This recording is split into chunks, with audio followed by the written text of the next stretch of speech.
Express ಎಟ್ 6ಗೆ ಸ್ವಾಗತ. ನಾನು ಶುಭಶ್ರೀ ಜೈನ್. ನೋಡ್ತಿದ್ದಂತೆ ಬಿದ್ದೆ ಬಿಡ್ತು ಸೂರು. ನದಿಗಳ ಅಬ್ಬರಕ್ಕೆ ಕೊಚ್ಚಿ ಹೋಯಿತು ಸೇತುವೆ. ರಸ್ತೆ, ಜಮೀನು, ಹಳ್ಳಕೊಳ್ಳ ಎಲ್ಲವೂ ಜಲಾವೃತ. ಬದುಕು ನುಂಗಿದ ಪ್ರವಾಹ. ಜನರ ಕಷ್ಟ ಕೇಳೋರಿಲ್ಲ. ಒಂದೇ ಪಂಚ್, ಬಾಕ್ಸರ್ ಕೊನೆಯುಸಿರು. ಪೊಲೀಸ್ ಠಾಣೆಯ ಎದುರಲ್ಲೇ ಸಿನಿಮಾ ಸ್ಟೈಲ್ನಲ್ಲಿ ಮರ್ಡರ್. ಸಾವಿರಾರು ಎಕರೆ ಜಮೀನು ಜಲಾವೃತವಾಗಿದ್ದು ಎಲ್ಲಿ? ವರುಣನ ಹೊಡೆತಕ್ಕೆ ಮನೆ ನೆಲಸಮ. ದಕ್ಷಿಣ ಕನ್ನಡದಲ್ಲಿ ಮನೆಗಳನ್ನ ತೊರೆಯುತ್ತಿರುವುದು ಯಾಕೆ ಜನ? ಹೆಲಿಕಾಪ್ಟರ್ನಲ್ಲಿ ನಡೆದ ರಕ್ಷಣಾ ಕಾರ್ಯಾಚರಣೆ ಹೇಗಿತ್ತು? ಇದೆಲ್ಲವನ್ನು ನೋಡೋಣ ಮಳೆ ಅವಾಂತರ ನ್ಯೂಸ್ ಎಕ್ಸ್‌ಪ್ರೆಸ್‌ನಲ್ಲಿ.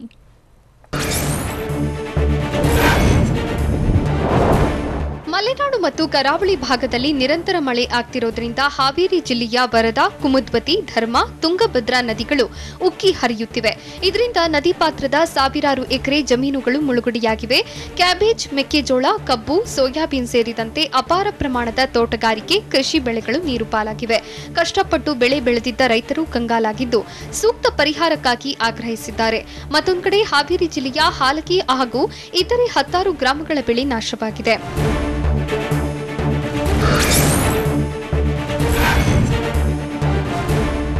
ಚಿಕ್ಕಮಗಳೂರು ಜಿಲ್ಲೆ ಮೂಡಿಗೆರೆ ತಾಲೂಕಿನ ಹೆಬ್ಬರಗಿ ಗ್ರಾಮದಲ್ಲಿ ಮಳೆ ಅವಾಂತರವನ್ನೇ ಸೃಷ್ಟಿಸಿದೆ. ಗ್ರಾಮದಲ್ಲಿ ಸುರಿದ ಬಿರುಗಾಳಿ ಮಳೆಯಿಂದ ವನಜಾಕ್ಷಿ ಎಂಬುವರಿಗೆ ಸೇರಿದ ಮನೆ ಕುಸಿದು ಬಿದ್ದಿದೆ. ಮನೆ ಕುಸಿದು ಬಿದ್ದಿದ್ದರಿಂದ ಕೂಲಿ ಮಾಡಿ 3 ಮಕ್ಕಳನ್ನ ಸಾಕ್ತಿದ್ದ ಮಹಿಳೆ ಕಣ್ಣೀರಿಡುತ್ತಿದ್ದಾಳೆ. ತುಂಬಾ ಕಷ್ಟದ ಜೀವನ ನಡೆಸ್ತಾ ಇದ್ದೇನೆ, ಇದೀಗ ಮನೆಯು ಬಿದ್ದು ಹೋಗಿದೆ, ಯಾರ ಹತ್ರ ನನ್ನ ನೋವು ಹೇಳಿಕೊಳ್ಳಲಿ ಎಂದು ವನಜಾಕ್ಷಿ ಅಳಲು ತೋಡಿಕೊಂಡಿದ್ರು. ಬೆಳಗ್ಗೆ ಸಂಜೆ ಓಡಾಡ್ಬೇಕಲ್ಲ, ಮಕ್ಳು ಏನ್ ಮಾಡೋದು? ನಾನು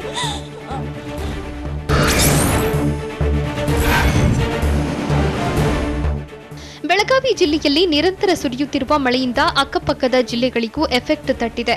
ಧಾರವಾಡ ಜಿಲ್ಲೆಯ ಆಳ್ನಾವರ ತಾಲೂಕಿನ ಕಂಬಾರಗಣವಿ ಹಳ್ಳದ ಸೇತುವೆ ಜಲಾವೃತವಾಗಿದೆ. ಸೇತುವೆ ಮುಳುಗಡೆಯಾಗಿರುವುದರಿಂದ ಕಂಬಾರಗಣವಿ ಸಂಪರ್ಕ ಕಡಿತವಾಗಿದ್ದು ಸ್ಥಳೀಯರು ಪರದಾಡುವಂತಾಗಿದೆ.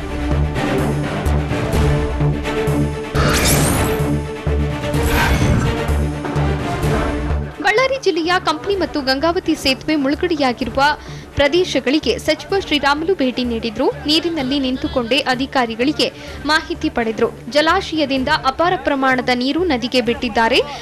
ಜನರು ಸಹಕಾರ ನೀಡಬೇಕು ಎಂದು ಮನವಿ ಮಾಡಿದ ಸಚಿವ, ಇನ್ನು ಕಂಪ್ಲಿ ನೂತನ ಸೇತುವೆ ನಿರ್ಮಾಣಕ್ಕೆ ಜಿಒ ಆಗಿದೆ, ಶೀಘ್ರದಲ್ಲೇ ಟೆಂಡರ್ ಪ್ರಕ್ರಿಯೆ ನಡೆಯುತ್ತೆ ಅಂತ ತಿಳಿಸಿದ್ರು.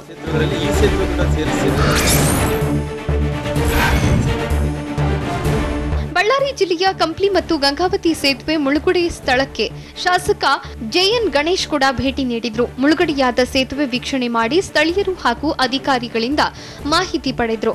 ಇದೇ ವೇಳೆ ಉಸ್ತುವಾರಿ ಸಚಿವ ಶ್ರೀರಾಮುಲು ಸಹ ಆಗಮಿಸಿದ್ರು. ಆದರೆ ರಾಮುಲು ಆಗಮಿಸ್ತಾ ಇದ್ದಂತೆ ಮುಖಾಮುಖಿ ಭೇಟಿಯಾಗದೆ ಶಾಸಕ ಗಣೇಶ್ ತೆರಳಿದ್ರು.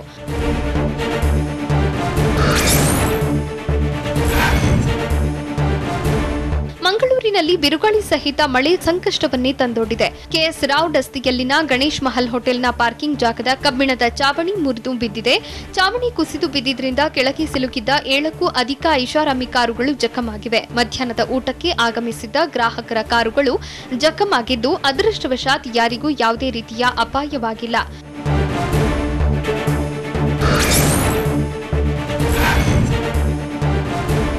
ದಕ್ಷಿಣ ಕನ್ನಡದ ಮೀನಕಳಿಯ ಬೀಚ್ನಲ್ಲಿ ಅಲೆ ಅಬ್ಬರ ಹೆಚ್ಚಾಗಿರೋದ್ರಿಂದ ಸ್ಥಳೀಯರು ಮನೆ ಬಿಡುವ ಪರಿಸ್ಥಿತಿ ಎದುರಾಗಿದೆ. ಈಗಾಗಲೇ ಬೀಚ್ ಸುತ್ತಮುತ್ತಲಿನ ನಿವಾಸಿಗಳು ಒಂದೊಂದೇ ಮನೆ ಖಾಲಿ ಮಾಡುತ್ತಿದ್ದಾರೆ. ಸ್ಥಳೀಯರು ಸಮುದ್ರ ದಡದಲ್ಲಿರುವ ಜನರ ನೆರವಿಗೆ ನಿಂತಿದ್ದು ಮನೆಯಲ್ಲಿರುವ ಸಾಮಗ್ರಿಗಳನ್ನು ಸಾಗಿಸಲು ಸಹಾಯ ಮಾಡುತ್ತಿದ್ದಾರೆ. ಆದರೆ ಮನೆ ಬಿಟ್ಟು ಹೋಗುವಾಗ ಜನ ಭಾವುಕರಾಗಿ ತೆರಳುತ್ತಿರುವುದು ಸಾಮಾನ್ಯವಾಗಿದೆ.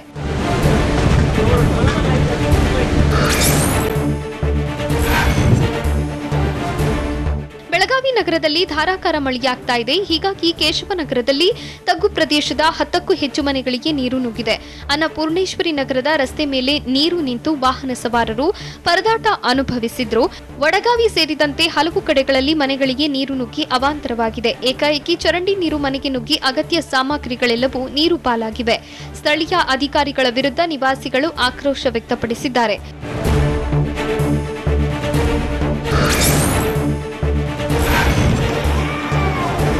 ತೆಲಂಗಾಣದಲ್ಲಿ ನದಿಯಲ್ಲಿ ಪ್ರವಾಹದ ನಡುವೆ ಸಿಲುಕಿದ್ದವರನ್ನ ಹೆಲಿಕಾಪ್ಟರ್ ಮೂಲಕ ರಕ್ಷಣೆ ಮಾಡಲಾಗಿದೆ. ಆದಿಲಾಬಾದ್ ಜಿಲ್ಲೆಯ ಗೋದಾವರಿ ನದಿ ಪ್ರವಾಹದಲ್ಲಿ ಸಿಲುಕಿದ್ದ ಇಬ್ಬರನ್ನ ಏರ್ಲಿಫ್ಟ್ ಮಾಡಲಾಗಿದೆ. ನದಿಯಲ್ಲಿ ಏಕಾಏಕಿ ಪ್ರವಾಹ ಉಂಟಾಗಿ ಬುಲ್ಡೋಸರ್ ಜೊತೆ ಸಿಲುಕಿದ್ರು. ಸೇನಾ ಹೆಲಿಕಾಪ್ಟರ್ ಮೂಲಕ ನೆರೆಯಲ್ಲಿ ಸಿಲುಕಿದ್ದವರ ರಕ್ಷಣೆ ಮಾಡಲಾಗಿದೆ.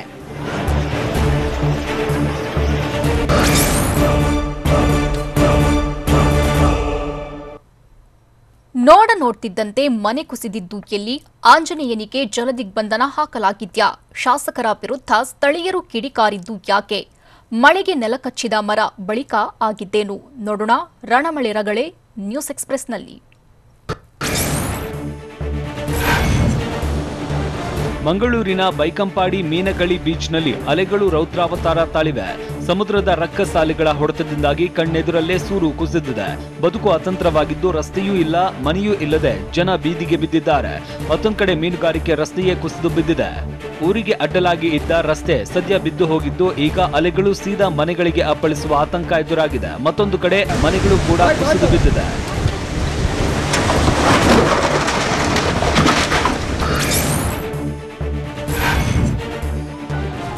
ಇತ್ತ ಬೆಳಗಾವಿಯ ಖಾನಾಪುರದಲ್ಲಿ ಭಾರೀ ಮಳೆ ಹಿನ್ನೆಲೆಯಲ್ಲಿ ಹಿಮ್ಮಡಗ ಹೊರವಲಯದಲ್ಲಿನ ಹಾಲತ್ರಿ ಹಳ್ಳ ಉಕ್ಕಿ ಹರಿತಾ ಇದೆ. ನದಿಯಂತೆ ಅವತಾರ ತಾಳಿರುವ ಹಳ್ಳದಿಂದ ಗೋವಾ ಸಂಪರ್ಕಿಸುವ ಹೆದ್ದಾರಿ 4 ಬಂದ್ ಆಗಿದೆ. ಮುಂಜಾಗ್ರತವಾಗಿ ಪೊಲೀಸರು ರಸ್ತೆಯಲ್ಲಿ ಬ್ಯಾರಿಕೇಡ್ ಹಾಕಿ ಸಂಚಾರ ಬಂದ್ ಮಾಡಿದ್ದಾರೆ. ಇದರಿಂದ 30ಕ್ಕೂ ಅಧಿಕ ಗ್ರಾಮಗಳ ಸಂಪರ್ಕವೇ ಕಟ್ ಆಗಿದೆ.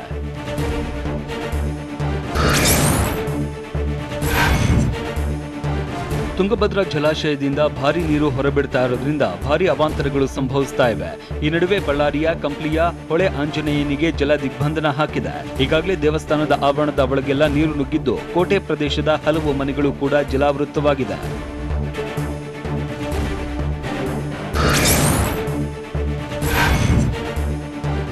ಭಾರೀ ಮಳೆಯಿಂದ ತುಂಗಭದ್ರಾ ನದಿ ಪ್ರವಾಹದಂತೆ ಉಕ್ಕಿ ಹರಿತಾ ಇದೆ. ಇದರಿಂದ ತುಂಗಭದ್ರಾ ಡ್ಯಾಂನಿಂದ ಅಪಾರ ನೀರು ರಿಲೀಸ್ ಮಾಡಲಾಗ್ತಿದೆ. ಪರಿಣಾಮ ಗದಗ ಜಿಲ್ಲೆ ಮುಂಡರಗಿ ತಾಲೂಕಿನ ಮುಂಡರಗಿಯ ಸಿಂಗಟಾಲೂರ ಬ್ಯಾರೇಜ್ ಸಂಪೂರ್ಣ ಭರ್ತಿಯಾಗಿದೆ. ಹೀಗೆ ಬ್ಯಾರೇಜ್ ಫುಲ್ ಆಗ್ತಾ ಇದ್ದಂತೆ ತುಂಗಭದ್ರಾ ನದಿ ಪಾತ್ರದ ಗ್ರಾಮಗಳ ಜನರಿಗೆ ಆತಂಕ ಎದುರಾಗಿದೆ.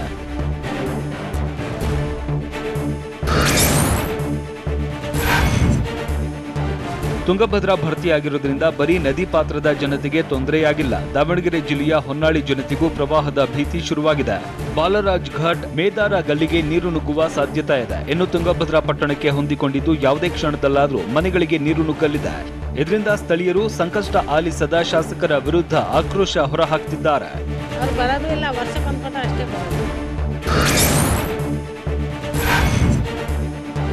ತುಂಗಭದ್ರಾ ಹೊಡೆತದಿಂದ ಕೆಲವೆಡೆ ಅವಾಂತರ ಆಗಿದ್ರೆ ಮತ್ತೊಂದು ಕಡೆ ಕೊಪ್ಪಳ ತಾಲೂಕಿನಲ್ಲಿ ಇರುವ ತುಂಗಭದ್ರಾ ಜಲಾಶಯ ಭರ್ತಿಯಾಗಿದ್ದಕ್ಕೆ ಬಾಗಿನ ಅರ್ಪಿಸಲಾಗಿದೆ. ನೀರಾವರಿ ನಿಗಮದ ಅಧಿಕಾರಿಗಳು ಗಂಗಾ ಪೂಜೆ, ಮಹಾಗಣಪತಿ ಪೂಜೆ ಮಾಡಿ ಬಾಗಿನ ಕೊಟ್ಟಿದ್ದಾರೆ. ಈ ವೇಳೆ ಕೊಪ್ಪಳ ಜಿಲ್ಲಾ ಉಸ್ತುವಾರಿ ಸಚಿವ ಆನಂದ್ ಸಿಂಗ್ ಮತ್ತು ಸಂಸದ ಸಂಗಣ್ಣ ಕರಡಿ ಸೇರಿ ಅಧಿಕಾರಿಗಳು ಭಾಗಿಯಾಗಿದ್ದರು.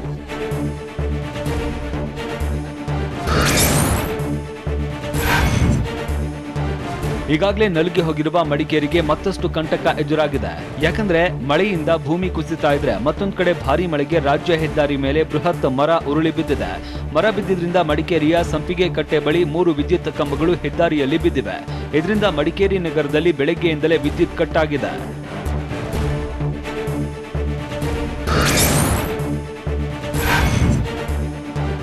ಇತ್ತ ಮಂಗಳೂರಿನ ಮೂಡುಬಿದ್ರಿಯ ಪಂಜ ಗ್ರಾಮದಲ್ಲಿ ಭಾರಿ ಅವಾಂತರ ಆಗಿದೆ.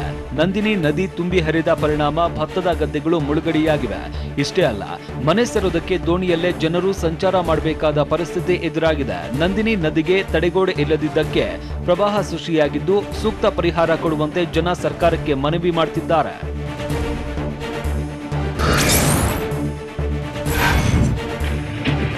ನಿರಂತರ ಮಳೆಯಿಂದಾಗಿ ಶಿರಾಡಿ ಘಾಟ್ನಲ್ಲಿ ಮತ್ತೆ ಭೂಕುಸಿತವಾಗಿದೆ. ಹಾಸನ ಜಿಲ್ಲೆ ಸಕಲೇಶಪುರ ತಾಲೂಕಿನ ದೋಣಿಗಲ್ ಸಮೀಪ ರಸ್ತೆ ನೆಲಕಚ್ಚಿದೆ. ಇದರಿಂದ ಭಾರೀ ವಾಹನಗಳ ಸಂಚಾರ ನಿಷೇಧ ಮಾಡಲಾಗಿದೆ. ಇನ್ನು ಕಳೆದ ವಾರವಷ್ಟೇ ಹೆದ್ದಾರಿಯಲ್ಲಿ ಅಲ್ಪ ಪ್ರಮಾಣದ ರಸ್ತೆ ಕುಸಿದಿತ್ತು. 4 ದಿನದ ಹಿಂದೆ ಪಿಡಬ್ಲ್ಯೂಡಿ ಸಚಿವರು ಭೇಟಿ ಕೊಟ್ಟು ಪರಿಶೀಲಿಸಿದ್ರು. ಈಗ ದೋಣಿಗಲ್ ಸಮೀಪ ಮತ್ತೆ ರಸ್ತೆ ಕುಸಿದು ಬಿದ್ದಿದೆ. ಇದರಿಂದ ಭಾರೀ ವಾಹನಗಳ ಸಂಚಾರಕ್ಕೆ ಬ್ರೇಕ್ ಕೊಡಲಾಗಿದೆ.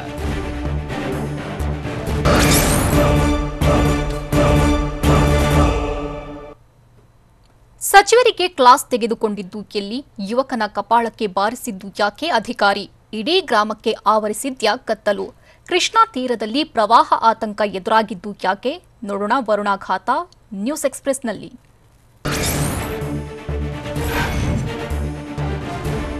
ನಿರಂತರ ಮಳೆಗೆ ಉತ್ತರ ಕನ್ನಡದ ಅಂಬೇಲಿ ಗ್ರಾಮದಲ್ಲಿ ಮನೆಗೆ ನೆಲಸಮ ಆಗೋಗಿದೆ.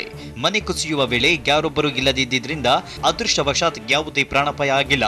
ಕುಟುಂಬಸ್ಥರು ಮನೆ ಇಲ್ಲದೆ ಬೀದಿಗೆ ಬಿದ್ದಿದ್ದು ಪರಿಹಾರ ನೀಡುವಂತೆ ಆಗ್ರಹಿಸ್ತಾ ಇದ್ದಾರೆ.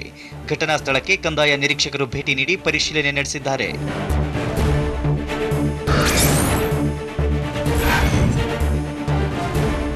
ಇಷ್ಟೇ ಅಲ್ಲ, ನಿರಂತರ ಮಳೆಯಿಂದಾಗಿ ಕಾರವಾರದಲ್ಲಿ ಜನಜೀವನ ಅಸ್ತವ್ಯಸ್ತವಾಗಿದೆ. ಸತತ ಮಳೆಯಿಂದ ಉತ್ತರ ಕನ್ನಡ ಜಿಲ್ಲೆಯ ಹೊನ್ನವರದ ಸಾಲ್ಕೋಡ ಹಳ್ಳ ತುಂಬಿ ಹರಿಯುತ್ತಿದೆ. ಹಳ್ಳದ ಅವತಾರಕ್ಕೆ ಸಾಲ್ಕೋಡ ಗ್ರಾಮಕ್ಕೆ ಸೇತುವೆ ಇಲ್ಲದೆ ಜನರು ಪರದಾಡ್ತಾ ಇದ್ದಾರೆ. ಇನ್ನು ಗ್ರಾಮಸ್ಥರು ಪ್ರತಿ ವರ್ಷ ಇದೇ ಸಮಸ್ಯೆ ಎದುರಿಸ್ತಾ ಇದ್ದಾರೆ. ಹೀಗಾಗಿ ಗ್ರಾಮಸ್ಥರು ಜನಪ್ರತಿನಿಧಿಗಳು ಹಾಗೂ ಅಧಿಕಾರಿಗಳ ವಿರುದ್ಧ ಆಕ್ರೋಶ ಹೊರಹಾಕಿದ್ದಾರೆ.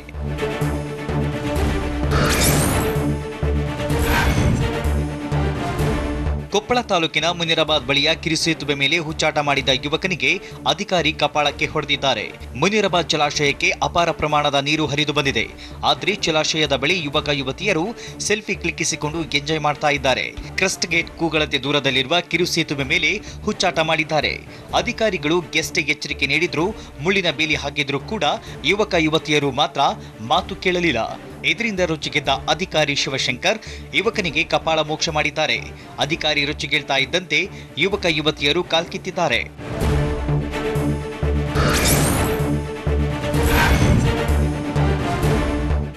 ಮಹಾರಾಷ್ಟ್ರದಿಂದ ಕೃಷ್ಣಾ ನದಿಗೆ ಭಾರಿ ಪ್ರಮಾಣದಲ್ಲಿ ನೀರು ಬಿಡಲಾಗಿದೆ. ಚಿಕ್ಕೋಡಿ ತಾಲೂಕಿನ ಹಿಪ್ಪರಗಿ ಹಾಗೂ ಆಲಮಟ್ಟಿ ಜಲಾಶಯದಿಂದಲೂ ನೀರು ಹೊರಗೆ ಬಿಡಲಾಗಿದೆ. ಇದರಿಂದ ಚಿಕ್ಕೋಡಿ ತಾಲೂಕಿನ 2 ಕೆಳಹಂತ ಸೇತುವೆ ಜಲಾವೃತವಾಗಿದೆ. ವೇದಗಂಗಾ ನದಿಯಿಂದ 5 ಸೇತುವೆಗಳು ಮುಳುಗಿದ್ರೆ ನಿಪ್ಪಾಣಿ ತಾಲೂಕಿನಲ್ಲಿ 5 ಸೇತುವೆಗಳು ನೀರಿನಲ್ಲಿ ಮುಳುಗಿ ಹೋಗಿವೆ. ಮತ್ತೊಂದು ಕಡೆ ದೂದಗಂಗಾ ನದಿಯಿಂದ 2 ಸೇತುವೆ ಜಲಾವೃತವಾಗಿದ್ರೆ ನೀರಿನ ಪ್ರಮಾಣ ಹೆಚ್ಚಾದಲ್ಲಿ ಕುಡಿಚಿ ಸೇತುವೆ ಕೂಡ ಕಣ್ಮರೆ ಆಗಲಿದೆ. ಅಲ್ಲದೆ ಮಹಾರಾಷ್ಟ್ರ ಸಂಪರ್ಕ ಕೂಡ ಬಂದ್ ಆಗಲಿದೆ.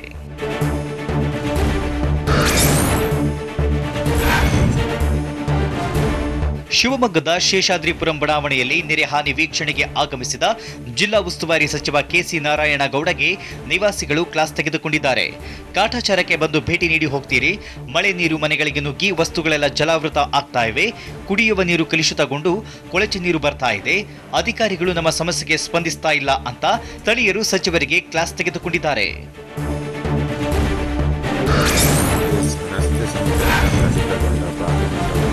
ಕೊಡಗು ಜಿಲ್ಲೆಯ ಪೊನ್ನಂಪೇಟೆಯಲ್ಲಿ ಬಿರುಗಾಳಿ ಸಹಿತ ಭಾರಿ ಮಳೆಯಾಗಿದೆ. ಮಳೆಯಿಂದಾಗಿ ಶ್ರೀಮಂಗಲ ನಾಲ್ಕೇರಿ ಗ್ರಾಮದ ಸಂಪರ್ಕ ಸೇತುವೆ ಜಲಾವೃತವಾಗಿದೆ. ಸೋಮವಾರಪೇಟೆ ತಾಲೂಕಿನಾದ್ಯಂತವೂ ಭಾರಿ ಮಳೆಯಾಗಿದೆ. ಬಿಟ್ಟು ಬಿಡದೆ ಬರ್ತಾ ಇರುವ ಮಳೆಯಿಂದಾಗಿ ಜನಜೀವನ ಅಸ್ತವ್ಯಸ್ತವಾಗಿದೆ. ಹೀಗಾಗಿ ತಾಲೂಕಿನ ಹಲವು ಶಾಲಾ ಕಾಲೇಜುಗಳಿಗೆ ಇವತ್ತು ಕೂಡ ರಜೆ ಘೋಷಣೆ ಮಾಡಲಾಗಿದೆ.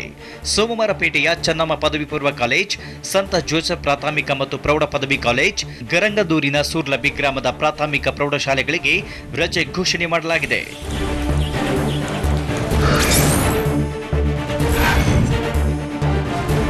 ಮಳೆ ಹಾನಿ ತಡೆಗೆ ಸರ್ಕಾರ ಮುಂಜಾಗ್ರತಾ ಕ್ರಮ ಕೈಗೊಂಡಿಲ್ಲ, ಮನೆಗಳಿಗೆ ಹಾನಿಯಾದ ಮೇಲೆ ನೋಡಲು ಹೋಗುತ್ತಾ ಅಂತ ಸಿದ್ದರಾಮಯ್ಯ ಗುಡುಗಿದ್ದಾರೆ. ಕಲಬುರಗಿಯ ವಿಮಾನ ನಿಲ್ದಾಣದಲ್ಲಿ ಮಾತನಾಡಿದ ಸಿದ್ದು, ಜಿಲ್ಲಾ ಉಸ್ತುವಾರಿ ಸಚಿವರು ನೆರೆಹಾನಿ ಸ್ಥಳಕ್ಕೆ ಹೋಗಿಲ್ಲ, ಸಿಎಂ ಬೊಮ್ಮಾಯಿ ಭೇಟಿ ನೀಡಿದ ಮೇಲೆ ಹೋಗ್ತಾ ಇದ್ದಾರೆ. ಪ್ರವಾಹ ನಷ್ಟಕ್ಕೊಳಗಾದವರಿಗೆ ತಕ್ಷಣ ಪರಿಹಾರ ನೀಡಬೇಕು. 2019ರಲ್ಲಿ ಮನೆ ಕಳೆದುಕೊಂಡವರಿಗೆ ಇನ್ನೂ ಮನೆ ಕೊಟ್ಟಿಲ್ಲ ಅಂತ ಆಕ್ರೋಶ ಹೊರಹಾಕಿದ್ದಾರೆ.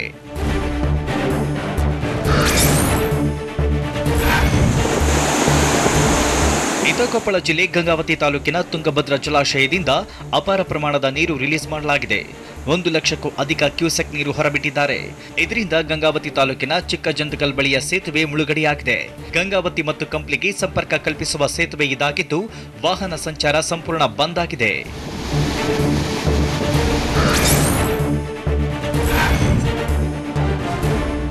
ಮಹಾರಾಷ್ಟ್ರದಲ್ಲಿ ಮಳೆಯ ಅಬ್ಬರ ಜೋರಾಗಿದೆ. ಕೃಷ್ಣಾ ನದಿಯಲ್ಲಿ ಒಳಹರಿವು ಹೆಚ್ಚಳವಾಗಿದೆ. ಸದ್ಯ ಹಿಪ್ಪರಗಿ ಬ್ಯಾರೇಜ್ನ ಒಳಹರಿವು 1,13,000 ಕ್ಯೂಸೆಕ್ ಇದೆ. ಕ್ಷಣಕ್ಕೂ ನೀರಿನ ಪ್ರಮಾಣ ಹೆಚ್ಚುತ್ತಿದೆ. ಇದರಿಂದಾಗಿ ಕೃಷ್ಣಾ ತೀರದ ಜಮಖಂಡಿ, ರಬಕವಿ, ಬನಹಟ್ಟಿ ಭಾಗದಲ್ಲಿ ಪ್ರವಾಹ ಆತಂಕ ಶುರುವಾಗಿದೆ. ನದಿ ಪಾತ್ರದ ಜನರಿಗೆ ಎಚ್ಚರದಿಂದ ಇರಲು ಜಿಲ್ಲಾಡಳಿತ ಖಡಕ್ ಸೂಚನೆ ಕೊಟ್ಟಿದೆ.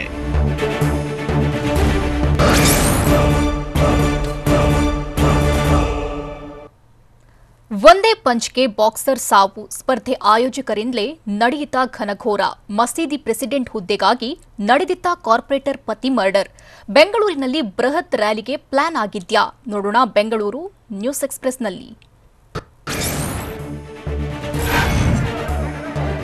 ಕಿಕ್ ಬಾಕ್ಸಿಂಗ್ನಲ್ಲಿ ಪಾಲ್ಗೊಂಡಿದ್ದ ಯುವಕ ಮೃತಪಟ್ಟಿರೋ ಘಟನೆ ಬೆಂಗಳೂರಿನಲ್ಲಿ ನಡೆದಿದೆ. ಮೈಸೂರು ಮೂಲದ ನಿಖಿಲ್ ಮೃತ ಯುವಕ ಜುಲೈ 10ರಂದು ಬೆಂಗಳೂರಿನ ಕೆಂಗೇರಿಯಲ್ಲಿ K1 ಕಿಕ್ ಬಾಕ್ಸರ್ ಸಂಸ್ಥೆಯಿಂದ ಸ್ಪರ್ಧೆ ಆಯೋಜನೆ ಮಾಡಲಾಗಿತ್ತು. ಸ್ಪರ್ಧೆಯಲ್ಲಿ ಪಾಲ್ಗೊಂಡಿದ್ದ ನಿಖಿಲ್ ಸೆಣಸಾಡುವಾಗ ಎದುರಾಳಿ ಏಟಿಗೆ ಕುಸಿದು ಬಿದ್ದಿದ್ದಾನೆ. ನಂತರ 2 ದಿನ ಕೋಮಾದಲ್ಲಿದ್ದ ನಿಖಿಲ್ ಚಿಕಿತ್ಸೆ ಫಲಕಾರಿಯಾಗದೆ ಮೃತಪಟ್ಟಿದ್ದಾನೆ.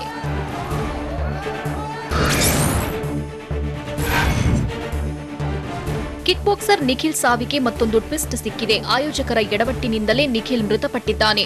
ಯಾಕಂದ್ರೆ ಬಾಕ್ಸರ್ಗಳಿಗೆ ಟೂರ್ನಿ ವೇಳೆ ಸೂಕ್ತ ವ್ಯವಸ್ಥೆ ಇರಲಿಲ್ಲ. ರಿಂಗ್ನಲ್ಲಿ ಮ್ಯಾಟ್ ತೆಳುವಿದ್ದ ಕಾರಣ ತಲೆಗೆ ಪೆಟ್ಟಾಗಿದೆ. ಸ್ಥಳದಲ್ಲಿ ಸೂಕ್ತ ವೈದ್ಯಕೀಯ ಸೌಲಭ್ಯ ಇರಲಿಲ್ಲ. ಶೀಘ್ರವೇ ಆಸ್ಪತ್ರೆಗೆ ಸಾಗಿಸಲು ವ್ಯವಸ್ಥೆ ಇರಲಿಲ್ಲ ಅಂತ ಆಯೋಜಕರ ವಿರುದ್ಧ ನಿಖಿಲ್ ತಂದೆ ಆರೋಪ ಮಾಡ್ತಿದ್ದಾರೆ.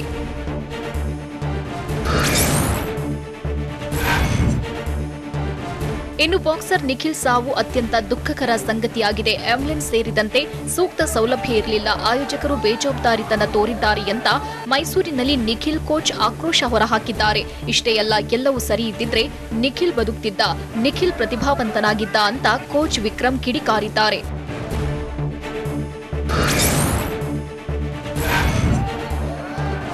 ಇನ್ನು ಕಿಕ್ ಬಾಕ್ಸಿಂಗ್ ಸ್ಪರ್ಧೆ ನಡೆಸೋಕೆ ಕರ್ನಾಟಕ ಬಾಕ್ಸಿಂಗ್ ಅಸೋಸಿಯೇಷನ್ನಿಂದ ಅನುಮತಿ ಪಡೆಯದೆ ಪಂದ್ಯಾವಳಿ ನಡೆಸಿದ್ದಾರಂತೆ. ಇಷ್ಟೇ ಅಲ್ಲ, ಸ್ಥಳೀಯ ಪೊಲೀಸ್ ಠಾಣೆಯಿಂದ ಸಹ ಅನುಮತಿ ಪಡೆದಿರಲಿಲ್ಲ ಅನ್ನೋ ಆರೋಪ ಎದ್ದಿದೆ. ಸದ್ಯ ಕಿಕ್ ಬಾಕ್ಸಿಂಗ್ ಸ್ಪರ್ಧೆ ಆಯೋಜನೆ ಮಾಡಿದ್ದವರು ಪರಾರಿಯಾಗಿದ್ದು, ಪೊಲೀಸರು ಆಯೋಜಕರ ಹುಡುಕಾಟದಲ್ಲಿದ್ದಾರೆ.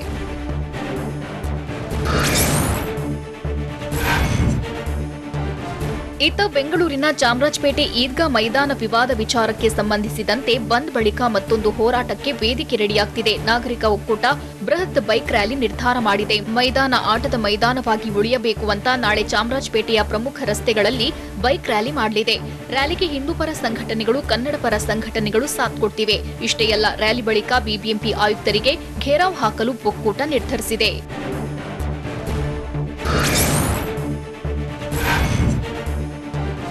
ಆಹಾರ ಧಾನ್ಯಗಳ ಮೇಲೆ 5% ಜಿಎಸ್ಟಿ ಹೇರಿಕೆ ಆಗಿರುವುದಕ್ಕೆ ವರ್ತಕರು ಫುಲ್ ಗರಂ ಆಗಿದ್ದಾರೆ. ರಾಜ್ಯ ಮತ್ತು ಕೇಂದ್ರ ಸರ್ಕಾರದ ವಿರುದ್ಧ ಕಿಡಿಕಾರ್ತಿದ್ದಾರೆ. ಇಷ್ಟೇ ಅಲ್ಲ, ನಾಳೆ ಬೆಂಗಳೂರಿನ ಯಶವಂತಪುರ ಎಪಿಎಂಸಿ ಯಾರ್ಡ್ ಬಂದ್ಗೆ ವರ್ತಕರು ಮತ್ತು ಕಾರ್ಮಿಕರ ಸಂಘಟನೆಗಳು ಕರೆಕೊಟ್ಟಿವೆ. ಆಹಾರ ಧಾನ್ಯಗಳ ಮೇಲಿನ 5% ಜಿಎಸ್ಟಿ ವಾಪಸ್ ಪಡೆಯುವಂತೆ ಆಗ್ರಹಿಸಿ ಬಂದ್ ಮಾಡ್ತಿದ್ದು, ನಾಳೆ ಇಡೀ ದಿನ ಯಶವಂತಪುರ ಎಪಿಎಂಸಿ ಯಾರ್ಡ್ ಬಂದ್ ಆಗಲಿದೆ.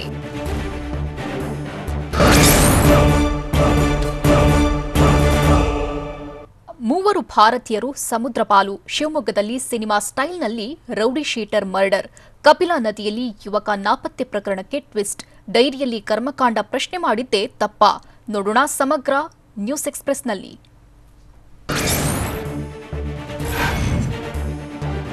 ಒಮನ್ ದೇಶದಲ್ಲಿ ಸಮುದ್ರದ ಅಲೆಗಳ ಹೊಡೆತಕ್ಕೆ ಸಿಲುಕಿ 3 ಭಾರತೀಯರು ಮೃತಪಟ್ಟಿದ್ದಾರೆ. ಮಹಾರಾಷ್ಟ್ರದ ಸಾಂಗ್ಲಿಯ ಶೇಖರ್ ಮತ್ತು 2 ಮಕ್ಕಳು ಸಮುದ್ರ ಪಾಲಾಗಿದ್ದಾರೆ. ಕುಟುಂಬ ಸಮೇತ ಒಮನ್ಗೆ ಪಿಕ್ನಿಕ್ಗೆ ಅಂತ ಹೋಗಿದ್ರು. ಸಮುದ್ರದ ದಡದಲ್ಲಿ ನಿಂತು ಅಲೆಗಳನ್ನು ನೋಡಿ ಎಂಜಾಯ್ ಮಾಡ್ತಿದ್ರು. ಆದರೆ ದೊಡ್ಡದಾಗಿ ಬಂದ ಸಮುದ್ರದ ಅಲೆ 3ರನ್ನ ಎಳೆದುಕೊಂಡು ಹೋಗಿದೆ.